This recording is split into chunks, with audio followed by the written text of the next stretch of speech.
As dawn breaks over the rugged, rocky landscape, a small group of humans emerges from the mouth of a limestone cave.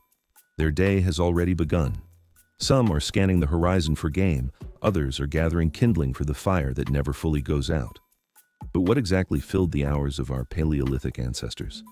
The popular image of a brutish caveman dragging women by the hair and clubbing mammoths hardly captures the complexity of their daily lives. So how did they spend their waking hours when survival was a full-time occupation? When we talk about cavemen, we're referring to people who lived during the Paleolithic period, which spanned approximately 2.6 million to 12,000 years ago. This monumental time frame represents over 99% of human history. It was a time before agriculture, before cities, before written language. And, contrary to popular belief, this was not a static period. Throughout the Paleolithic, there were fundamental shifts in technology, social organization, and artistic expression. Our understanding of this era is based on a multitude of sources. Archaeological sites have preserved not only stone tools, but also the remains of hearths, food scraps, and, on rare occasions, more fragile items like wooden implements or fragments of textiles. Cave art and portable artifacts offer us a glimpse into their symbolic world. We also study modern hunter-gatherer societies for additional insights, though we must be cautious when drawing direct comparisons across such vast spans of time. The Paleolithic experience was far from uniform. It changed dramatically depending on the geography, climate, and time period. For instance, an early Homo habilis living in Africa 2 million years ago had a vastly different daily experience than a Cro-Magnon person painting in the caves of France 20,000 years ago. The climate was arguably the most significant factor determining daily routines. During the Ice Ages, when much of northern Europe and Asia was covered in glaciers, survival demanded completely different strategies than in warmer periods. Groups living near coasts developed fishing technologies, while those in forests or grasslands focused on different prey and plant resources. But there's one unifying factor for all Paleolithic peoples: their hunter-gatherer lifestyle. They acquired food by combining hunting animals and collecting wild plants.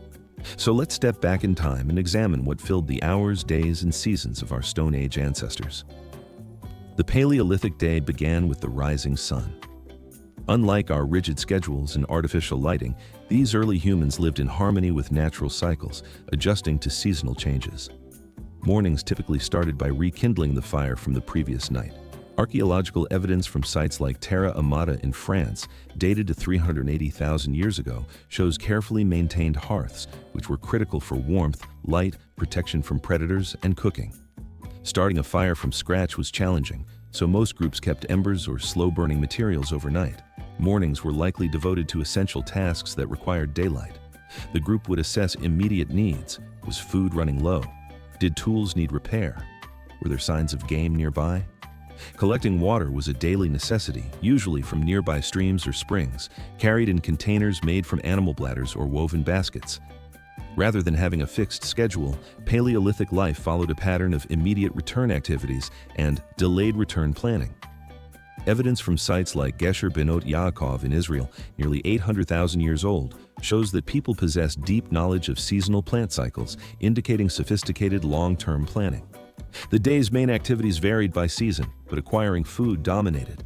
Adult males often focused on hunting, especially larger game, while women typically gathered plant foods and hunted smaller animals. However, this division was not strict. Archaeological evidence points to considerable flexibility in gender roles. Midday might include food preparation, tool maintenance, or rest during intense heat. As the day progressed, hunters would return, if they were successful of course, and gatherers would bring back plants. When daylight faded, the community would gather around the fire. This evening time likely involved storytelling, planning, and social bonding. Acquiring food was the primary occupation of Paleolithic peoples. Hunting large animals required considerable skill and coordination. Initially, people may have been scavengers, but by 500,000 years ago, at the Boxgrove site in England, we see evidence of organized hunting. A horse shoulder blade found there bears a clear spear wound, proving direct hunting rather than scavenging. Early hunters used simple hand axes and wooden spears, but as early as 400,000 years ago, people in Schöningen, Germany, were crafting sophisticated wooden spears, perfectly balanced for throwing. The introduction of spear throwers around 30,000 years ago dramatically increased the range and power of the throw. The technology of the bow and arrow appeared in some regions around 20,000 years ago. Hunting wasn't always successful, making plant gathering a more reliable food source. Archaeological findings show that Paleolithic people ate a wide variety of plants: tubers, fruits, nuts, seeds, and leafy greens. Studies of dental calculus from Paleolithic teeth have revealed traces of numerous plant species, including medicinal ones. Plant gathering required extensive knowledge of growth cycles, habitats, and processing techniques. This knowledge was likely passed down through generations, creating a complex ecological understanding. At the Coster Paleolithic site in Illinois, dated to approximately 9,000 years ago, there is evidence of fishing using nets and hooks crafted from bone. Seasonality dictated the rhythms of food acquisition.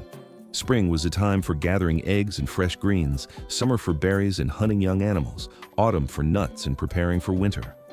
Winter often relied more heavily on stored foods and hunting. Food storage technologies were limited but crucial. Some groups dried meat to create an early form of jerky. Underground pits helped preserve certain foods in cooler temperatures.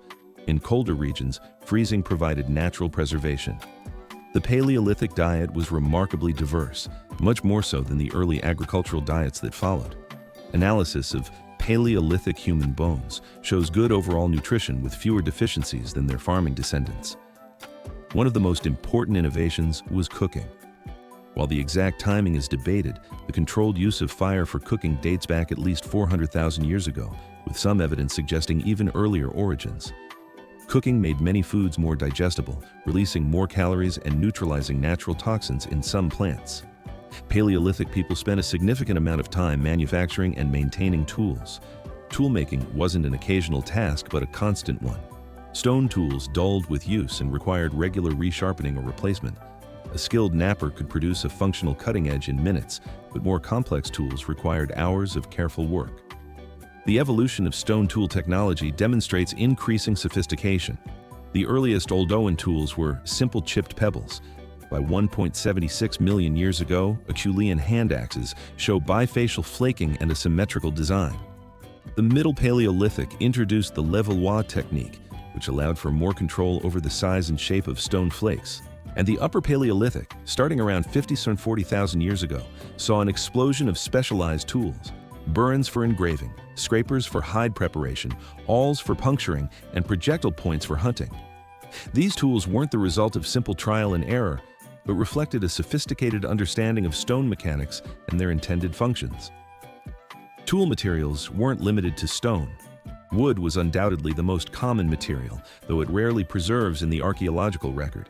Notable exceptions include wooden spears and a yew wood spear tip from Clacton-on-Sea. These findings show that their natural properties were carefully considered in the design. Bone, antler, and ivory became increasingly important in the Upper Paleolithic. These materials could be carved into fishhooks, needles, harpoons, and decorative items. Antler was especially valued for its combination of strength and flexibility. Food processing tools included grinding stones for seeds, pounding stones for tough plants, and specialized cutting implements for butchery. Experiments show that stone tools could efficiently butcher even large animals like elephants, though the process was very time-consuming. Containers were a vital technology. Early humans likely used natural containers like gourds, shells, or animal bladders. In the Upper Paleolithic, evidence suggests the use of woven baskets and sewn hide bags. The earliest pottery appeared around 20,000 years ago in China. Clothing technology evolved with climatic challenges. During colder periods, hide preparation was essential. Stone scrapers removed fat and tissue, while bone needles allowed for sewing garments. So where did Paleolithic humans actually live? Despite the caveman stereotype, caves were only one housing option. Natural shelters like caves and rock overhangs were indeed used, especially in regions with harsh weather. Famous sites like Lascaux or Altamira have preserved evidence of extensive occupation. However, caves suitable for habitation were relatively rare, and studies show they were often used seasonally rather than year-round. The archaeological record also reveals various constructed shelters. At Terra Amata, France, archaeologists found traces of oval huts, approximately 8-15 meters long, supported by wooden posts. In Mezherik, Ukraine, 15,000 years ago, Mammoth bones were arranged in circular patterns to create dwelling foundations that were likely covered with hides. Inside these shelters, space was organized into different activity zones. The hearth was typically the central focus, with evidence of sleeping areas, tool-making spaces, and food processing zones arranged around it. Home maintenance was ongoing work. The fire needed constant attention, shelters required repair after weather damage, and living areas needed periodic cleaning. At some sites, archaeologists have identified distinct dumping areas where refuse was deposited away from living spaces.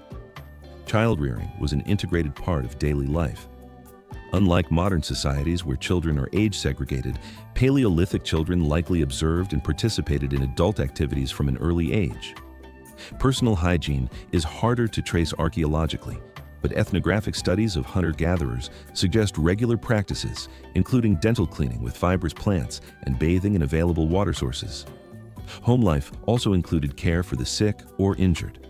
Several Paleolithic skeletons show evidence of healed serious injuries or long-term disabilities, indicating community support for those unable to fully contribute to subsistence activities. Contrary to popular portrayals of a primitive existence, Paleolithic social life was rich and complex. The basic social unit was a band, typically 20-30 individuals, consisting of several related families. These bands were not isolated. Archaeological evidence shows regular interaction between groups.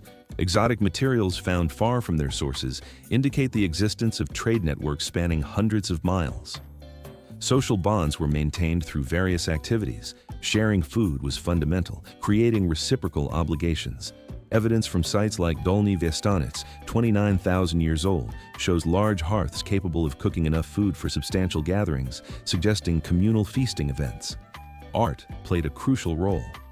The earliest definitively human art includes the processing of ochre at Blombos Cave in South Africa nearly 100,000 years ago.